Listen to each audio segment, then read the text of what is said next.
आंकड़े विकास के सामने आते हैं। फिलहाल हम चर्चा करेंगे और चर्चा के लिए हमारे साथ हमारा एक्सपर्ट पैनल जुड़ चुका है। आइए आपको मिलवाते हैं हमारे एक्सपर्ट पैनल से। बीजेपी नेता विकास पांडे, कांग्रेस प्रवक्ता राज शर्मा।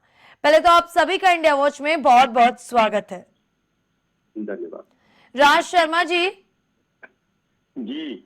जब पीएम मोदी महाराज दौरे पर गए तो उन्होंने साफ साफ कह दिया कि पहले जो आंकड़े आते थे वो भ्रष्टाचार के आते थे, अपराध के आते थे। अब जो आंकड़े आते हैं सिर्फ और सिर्फ विकास के आंकड़े आते हैं।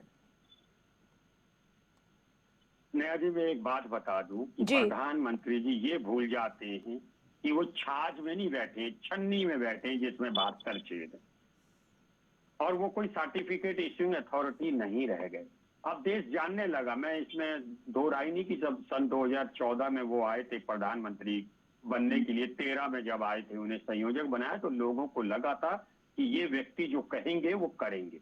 लेकिन जूं प्रधानमंत्री बनने के बाद महीने साल बीते तो लोगों के अंदर एक चीज से लोग मुतमईन हो गए कि अगर कोई झूठ बोले, जैसे कि झूठ का पर्यायवाची शब्द भी आज की तारीख में प्रधानमंत्री, मैं इसमें बिल्कुल भी गुरेज नहीं करूंगा, तो मैं नहीं समझता कि एक प्रधानमंत्री जो कि यशस्वी कहलाते हों वो जाके एक निरूपा राय की तरह रोए। उन्हें यह बताना चाहिए था कि 10 साल में हमने क्या किया, और 10 साल में जो वो आज कर रहे हैं, अगर वो इस बात को ये बोल दें कि पिछली सरकारों ने इन्हें आगे बढ़ा के सही इंफ्रास्ट्रक्चर नहीं दिया तो भी एक बात होती, और अगर इंफ्रास्ट्रक्चर ना दिया होता तो आज प्रधानमंत्री इस तरह प्रधानमंत्री ना बेचते, चाय बेचने वाले प्रधानमंत्री ना बन पाते। अब रह गई बात प्रधानमंत्री जी कहने की कि तब भ्रष्टाचार होता था। अरे छोड़ो उन बातों को।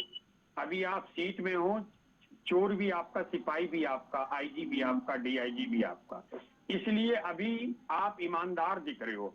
लेकिन याद रखना, जब सन 2024 में आप सत्ता से उतरोगे तो निश्चित रूप से मान लेना कि आपका भ्रष्टाचार ऐसा होगा जो विश्व में ना हुआ, न भूतो न भविष्य।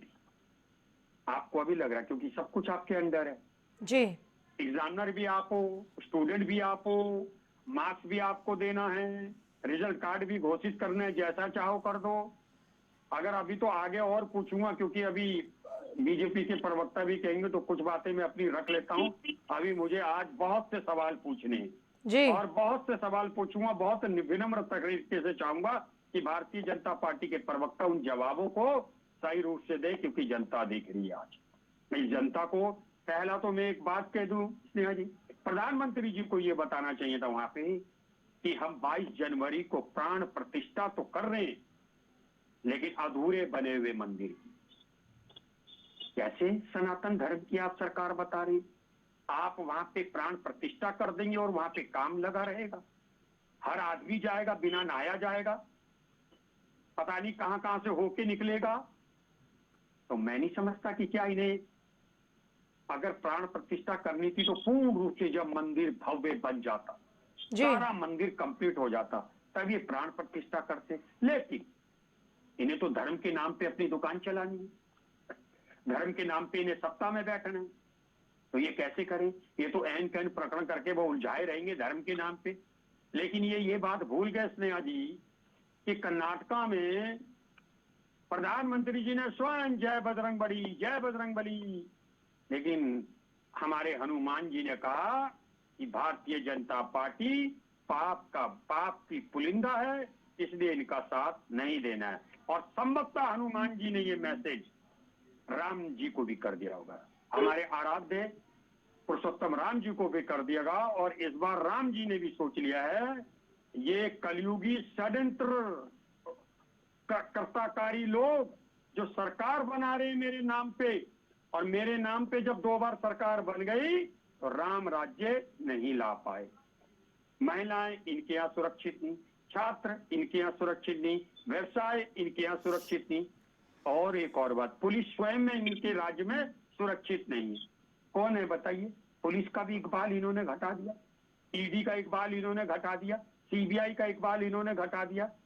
क्या कर रहे हैं आप? ये देश देखिए। मैं जब कभी चर्चा चलती है तो इन्हीं के लोग कहते हैं कि भाई वो तो बहुत गलत रहा, ये तो गुंडागिर्दी चल रही है।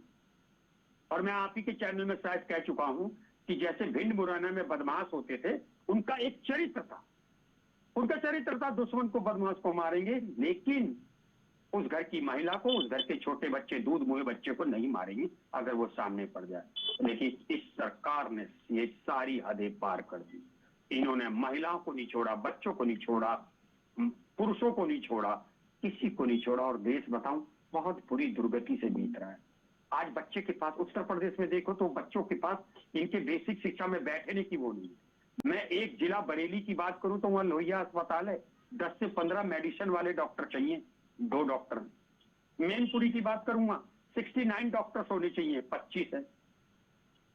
फरकाबाद की बात करूंगा लोहिया में, वहां एक पिछली सरकार ने 17 से पहले एक ऑपरेशन थिएटर बना, और लोग कहते हैं वो ऑपरेशन थिएटर एम्स से भी अच्छा है, लेकिन वो खुला नहीं है, उसमें एक भी ऑपरेशन नहीं हुआ है। अब आप बताएं क्या होगा?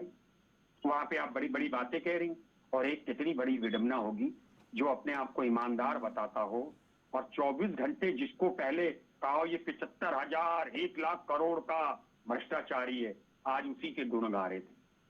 और यही प्रधानमंत्री जी कहते थे, जैसी संगति वैसी हो जाता है आदमी।